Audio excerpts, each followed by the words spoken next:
Sedang viral di media sosial Instagram, oknum TNI Angkatan Udara Pratu Syakban Hussein menganiaya seorang pria Parubaya. Terlihat pria berbaju merah itu mengalami sejumlah luka di kepala dan berteriak-teriak berdebat dengan seorang pria berhelm biru. Dialah Pratu Syakban Hussein. Dalam keterangan video yang diunggah di akun Instagram anggota DPR RI, Hillary Brigita, disebutkan bahwa si kakek dipukul Pratu Syakban lantaran berusaha mencegah cucunya diculik oleh pelaku. Saat berusaha melindungi cucunya yang akan dibawa kabur itulah dirinya melawan, namun terkena hantaman helm dari pelaku di bagian kepala dan mulut. Usut punya usut, si pria Parubaya merupakan mertua sirih dari Pratu Syakban sendiri. Diketahui Pratu Syakban marah tak bisa menemui anaknya dari istri sirinya tersebut.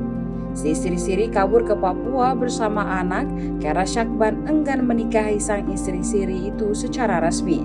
Sebaliknya, dia hanya ingin mengambil anaknya saja karena istri pertama tak bisa memberinya keturunan.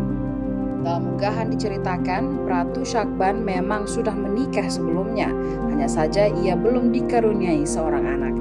Endingnya dia berhubungan dengan wanita lain dan menghamilinya.